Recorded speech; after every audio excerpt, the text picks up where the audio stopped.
Most people tend to underestimate how much work they need to do to really drive any kind of upper body movement like the bench press or overhead press. If you have questions, please feel free to email us podcast@verse.fit. Otherwise, you can comment below or just like our podcast. Welcome back to the Verse Fitness Podcast. I am your host, Shane Robert. I am one of the product designers here at Verse and the co-creator of the Agile Rack. And I've been a personal trainer for a little over 20 years. We have a bunch of questions today that I wanted to try to get to. I think some of them are good. I haven't had a chance to look at all of them, but I've looked at a few. Without too much preamble, let's get into it. All right, our first question today comes from Drew. And Drew says, "My bench is terrible." I feel that pain. I can squat around 225 and deadlift around 300, but I can't even bench 135. Please help. Yeah, overall it sounds like you're maybe fairly new into lifting. Those numbers are decent, but by no means great. It could be just a matter of needing to increase your overall strength. You didn't say how much you weigh, so that could be a pretty big factor. Of all the lifts, bench press does tend to respond the best to an increase in body weight.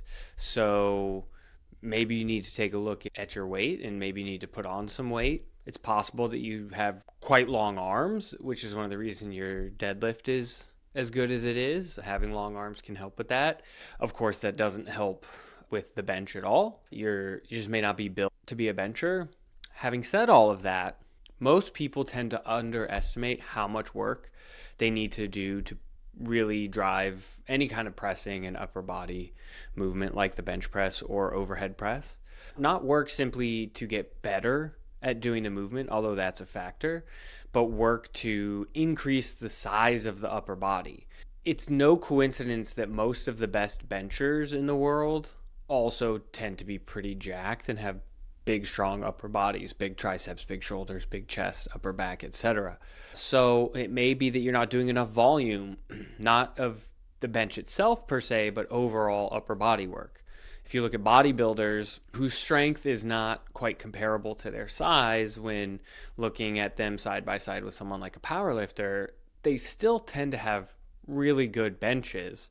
And I think a lot of that is because of the amount of work that they do. They do a ton of upper body work, a ton of chest stuff. It's not unusual if you're a bodybuilder, you start with 4 to 5 sets of bench press, then you do incline press, then you do dumbbells, then you do incline dumbbells, and then you do dips and flies, and they're doing a ton of volume for the chest, and it's similar for the shoulders and triceps. So consider that you might just need to gain some weight, particularly in the upper body. So doing a lot more volume of upper body work and eating in a calorie surplus is probably going to be your best friend. If you do have long arms, you're really going to want to emphasize that tricep work because you have a long lockout. Of course, all of this is with the caveat that you should make sure that you have good bench technique at your strength level. I mean, even bad technique, you can kind of bench 135 or more. But in fixing that technique is only going to help. So if possible, try to ask someone knowledgeable, not necessarily a trainer, but maybe just someone at your gym. If you know anyone who competes in powerlifting or just has a strong bench, ask them maybe to give you a few pointers just to make sure, that you're doing everything right. But most people, the best way to get your bench up is gain some weight, get a jacked upper body, and just do more work than you probably think is necessary. Good luck, and I hope to hear you made some progress. Okay, our next question is from Jennifer. Jennifer says, "How can I learn to not hate squats?" Yeah, I think you're maybe just assuming that people who do squats don't hate them. I kind of hate squats. I love them, but I also kind of hate doing them. But if you really truly just despise them, I think there could be a lot of reasons. One is just the soreness that it creates, in which case I would look at maybe you're doing too much volume. Maybe you should do less volume in one sitting and more frequency to get your legs used to the stress that squatting puts on them. That can help a lot. If you're doing like 5 sets of squats or something at relatively close to failure each set, that's going to induce a lot of soreness and it can take days to dissipate. So spreading some of that volume out can help prevent that extreme soreness. Could also be that maybe your form isn't very good, so they feel awkward, or maybe they even leave you in the wrong kind of pain, not muscle soreness pain, but oh, maybe I hurt something pain, in which case find someone to help teach you to squat. There are plenty of good trainers and lifters out there that would be perfectly willing to work with you. I'll also say you don't have to back squat if that's what you're referring to. I hope you're not referring to just the squat pattern in general. But there's nothing wrong with goblet squatting. There's nothing wrong with front squatting. There's nothing wrong with overhead squatting, belt squatting. Unless you're a competitive power lifter, there's no reason you have to back squat. Of course, there's a lot of benefits to back squats, which we've covered many times on this podcast and in my blog at verse.fit, but you can get a lot of those benefits doing other squat variations, even single leg variations. I'm hesitant to say that those fully replace back squats. I touched on this in a previous podcast, but they can be quite useful. The one thing I would say that you have to try to replicate is the depth that you can get on squats and really stretch the muscles of your quads and glutes and everything by getting below 90 degrees. So that takes a little bit of work. You have to have a bench that's high enough for your back foot. You have to have something to put your front foot on to give you that range of motion, and make sure you have the flexibility to go into that range of motion. A lot of people do split squats and they're just these little shallow, like 4 to 6 inch things that I don't really know what they're doing. So I don't have a lot of great tips other than modify how you do it so that whatever it is that you don't like about squats, you can try to mitigate that, and then over time maybe build up in the volume that you do so you're not as sore. Again, I'm just assuming that's one of the reasons you don't like it. If the movement just doesn't feel good while you're doing it, maybe drop the weight and focus on technique so that you can get to a point where it does feel good. Otherwise, maybe it's just not the exercise for you, and there's plenty of other things you can do instead of that. Unless, as I said, of course, you want to be a power lifter, in which case you just got to suck it up and squat. So good luck with that. Everything kind of hurts no matter what. So, okay. This question comes from Joel. I'm a little hesitant to answer this, but I will. And Joel says, I know you're not a doctor, but I'm curious to know your thoughts on vaccines. Do you get them? Have you noticed any issues from clients taking them? As you said, I'm not a doctor. So what I know about vaccines is what I would imagine most people know. And the anti-vaccine sentiment that has been built up in the last handful of years is interesting to me. Do I get vaccines? Yes. I'll be honest, I don't really get the flu vaccine because every time I do, I get the flu, which I know they say it doesn't happen, but that does seem to happen to me. And frankly, when I do get the flu, if I get the flu, it's not that bad. I got the original COVID vaccine. I haven't kept up with boosters because, well, I've also had COVID a handful of times and I was asymptomatic every time, even before I got the vaccine, so I don't really see the point. But if I was immunocompromised or old or whatever, that's definitely something that I would have to talk to my doctor about and consider. As far as general vaccines, I mean, I had them as a kid. If they require a booster, I get that. I'm frankly flabbergasted that we're at this point where people are questioning aspects of them. The link to autism, from what I've read, seems to be very thoroughly debunked. I never really understood it in the first place. Everyone I know growing up had vaccines, and we didn't really have that many overt cases of autism. I also think there's kind of a problem, and I'm definitely not the only person to suggest this, but there's a problem of vaccines being too successful because a lot of the diseases that they prevent, people just don't have experience with them. I'm old enough to have old family who have experienced them or did experience them. My father-in-law, as a baby during the Blitz in London where he grew up, got COVID, got polio. He and his brother both got polio and had paralysis for, 36 or 48 hours or something. And unfortunately, it was during the war. Bombs were dropping out of the sky. His parents just had to lay them down and hope they got better, which fortunately they did. But now, as a man in his 80s, he is dealing with what they're calling post-polio, which is kind of this resurgence of symptoms, and he walks with a little bit of a limp, and it causes a lot of leg pain. My aunt had a friend when she was in elementary school who died from measles. So, these diseases are pretty serious. I've heard some of the claims about how they're not that big of a deal and most people are fine with them. They don't have symptoms or they don't die from it or whatever. And it's true, yeah, most people don't, but enough people, particularly kids, did or could that I don't really think it's worth the risk. I don't see the side effect profile from vaccines that some of these people are talking about. My daughter was vaccinated. It's hard to say what she would have been like without vaccines, but she's a normal kid. She's healthy. I don't think that her having vaccines was a detriment to her. In fact, if anything, I think it's benefit because she doesn't then potentially die from these communicable diseases or have some kind of long-term side effect from them. Sometimes you get these diseases and you get extremely high fever or something, and that can cause some amount of brain damage. And even if there was some kind of link to autism, I would much rather my kid be a little weird and autistic than dead. That's pretty simple math to me. So in general, especially for those kinds of diseases, I'm in favor of it. Do my clients get vaccines? I think most of them do. I don't really talk about that with them outside of if they received one recently. Depending on the vaccine, they might be feeling a little blah or down, 24, 48 hours, whatever the case may be.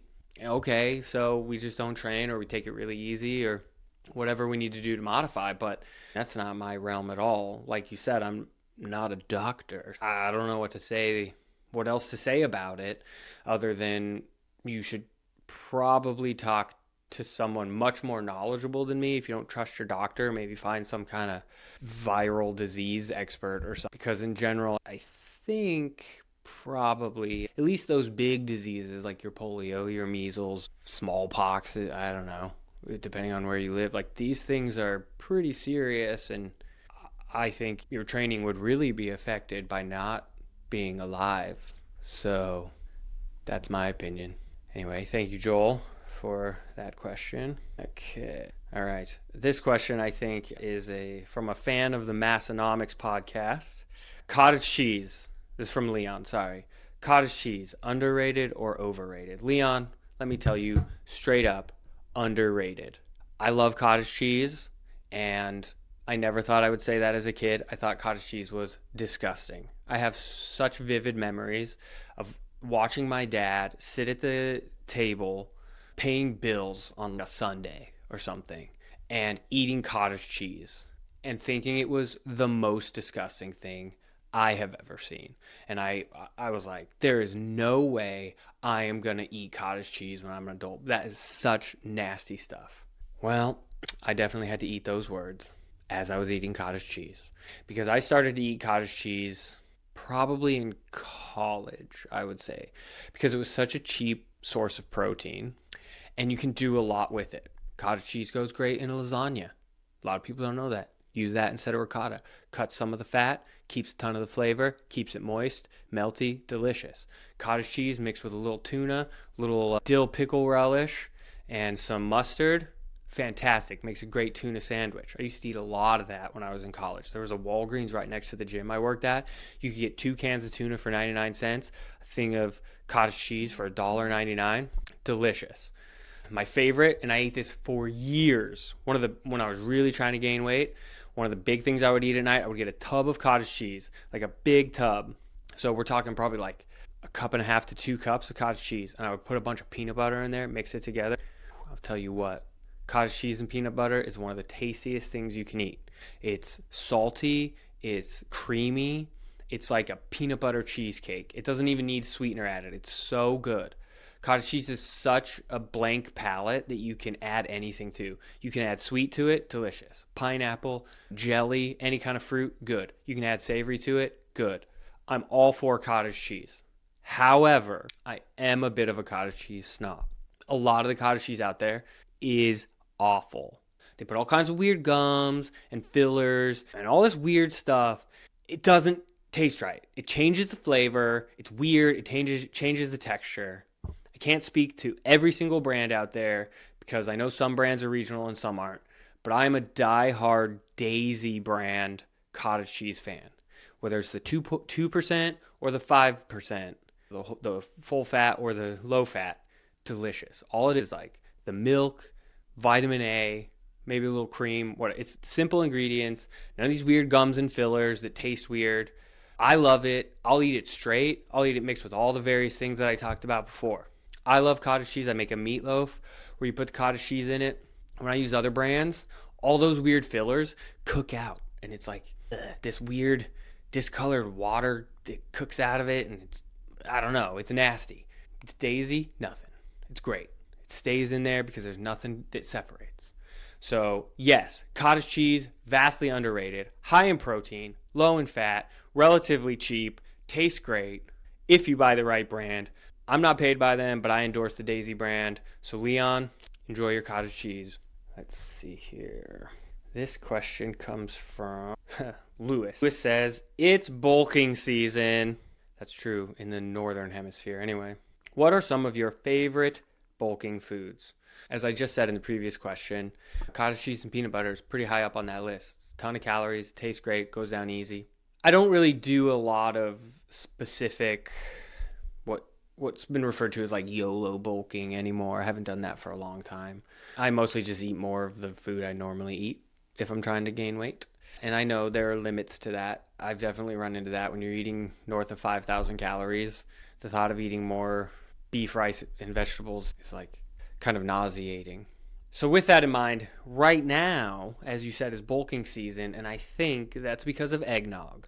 Eggnog is magically the most caloric thing on the face of the earth. You can drink a half cup of that and get 250 calories. Barely feels like anything. It's freaking delicious. So eggnog, high up on that list if you're just trying to YOLO some calories. If you're looking for like a restaurant thing, and this is going to be very regional, and I apologize to everyone in the 49 other states, but if you live in the state of Washington, Taco Time, delicious. Such good food. It's basically fast food, but fresher. And I don't know if I'd say healthier, but it feels healthier than, say, like a Taco Bell or something. They put ranch in their burritos instead of sour cream. And I gotta say, the white part of me loves that. And it's delicious. And everything they do is great. So if you live anywhere near Washington, and it's only in Washington, the Oregon ones are posers, go to Taco Time. Otherwise, drink some eggnog. Or even just milk. I was a big fan of milk when I was bulking. I was on that Go Mad train, gallon of milk a day, 15 odd years ago. In fact, I was doing more than a gallon of milk. I drank so much milk at this job that I worked. I was working at a bank around 2008 because there wasn't a lot of money to be made in training. It was the financial crisis and stuff. So I was working at this bank, and they had free milk in the break room, little cartons of milk like you'd get at school lunch. And I drank so much of that milk that they had to start charging 10 cents. So I ruined it for everybody by being a glutton, but I was jacked. So that's all that matters. Otherwise, man, I don't know. I mostly eat beef, rice, and vegetables for 2 to 3 meals a day, and I just eat more rice and throw some olive oil on there if I need to gain weight. If I'm really full, I'll just down a glass of milk, and it's pretty easy. I've been doing it for so long, I can pretty easily eat 5,000 calories of pretty clean food.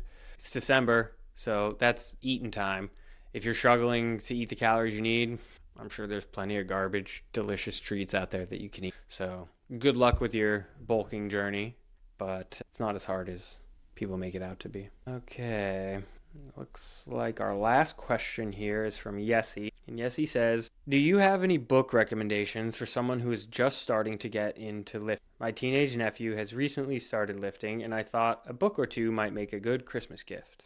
Well, I think that's a great idea. I'm a fan of books as a gift for anybody, regardless of age or hobby. And especially when it comes to lifting, I think there's a lot of information out there right now, and it's kind of hard to know who you should listen to or what. It's very easy to lose the big picture because people talk about very niche specific things because that's interesting on social media or whatever. But having a book tends to give you a more complete picture, and it's like, here's a single authority you can hang your hat on and follow this for a while and know you'll be successful and take knowledge from that to your next endeavor of liftings from another author or whatever. Because your nephew is a teenager and just getting into it, science-heavy books are not going to be a great option, I don't think. They're kind of boring. Even someone like me who loves reading that stuff, they can be boring. So I always like books that have a little bit more of a narrative and are written as it's something you can enjoy to read. The first one that I always recommend to people is The Complete Keys to Progress by John McCollum. This was actually a multi-year series of articles that were written for Strength and Health magazine in the 60s through the 70s. Each month he would come out with a new article, and it's told in a narrative format where you have this cast of characters and you follow them along with their journey, and they give training programs to follow. The idea was each month you'd get this 4-week training program that you're supposed to follow, and then the following month you would get the next steps. Maybe it's like stick with what you've been doing, or maybe it's add this or subtract that, or whatever the case. But it covers everything from basic training to nutrition to more advanced training, hypertrophy, conditioning, all those kinds of things. It's a fun read. It might be at this point 50 or 60 years old, but the information is still incredibly relevant, and it's fun to read. It's a fun read. So that's a great one. Another one that's sort of in that same vein is Powerlifting Basics, Texas Style by Paul Kelso. Paul Kelso, who wrote the Shrug book, which popularized the trap bar.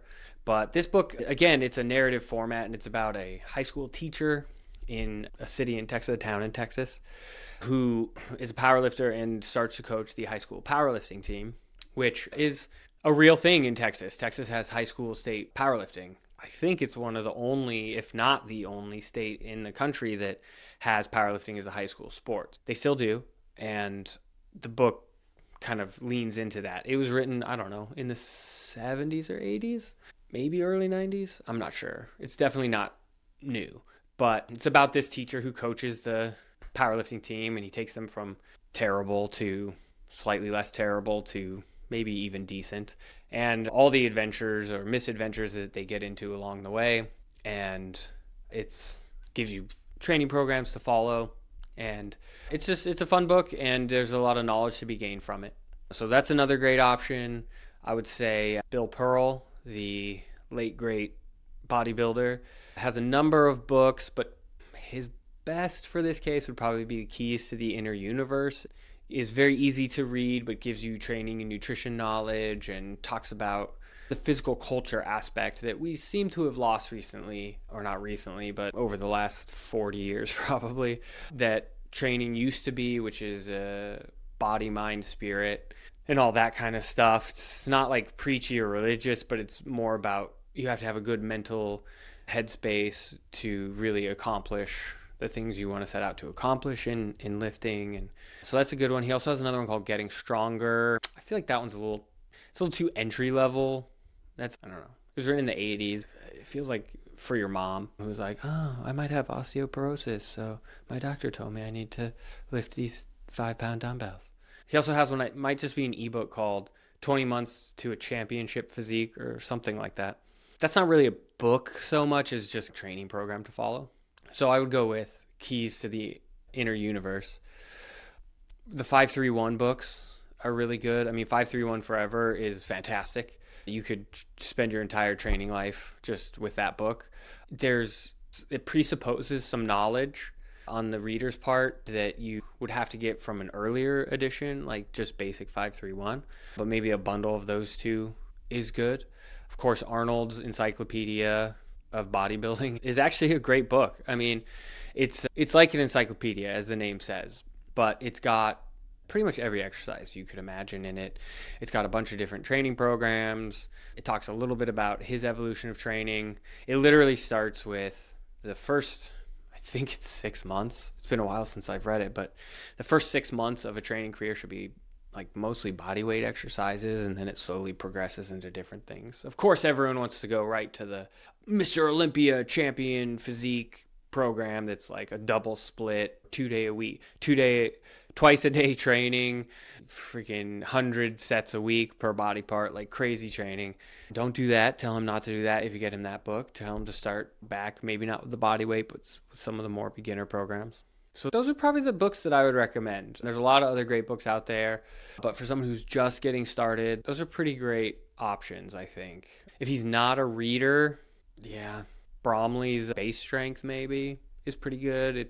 It gets into the programs pretty quickly. You don't have to read too much, but I hope that's not the case because reading is fundamental, as Reading Rainbow taught us. I hope you find something that he likes and that it helps propel him forward on his journey to awesomeness. Those are all the questions we had today. I want to thank everyone for sending their questions in. And if you have questions, you can email them to podcast@verse.fit, or you can put them in the comments of the YouTube video. If you are interested in our products, you can go to verse.fit and you'll see the Agile Rack. You'll see our various other products like the folding bench. We have a landmine coming soon. We have attachments for the rack, pull-up bar, dip bar, those kinds of things coming soon. Apparel. And until then, I hope everyone has good lifts. Thank you for listening to the Verse Fitness Podcast. I've been your host, Shane Robert. If you want to find out more about Verse, you can check us out at verse.fit. Or if you have any questions, you can email them to podcast@verse.fit. We love to do Q&A episodes. If you have any general comments, feel free to leave them in the area below, or like, view, and subscribe.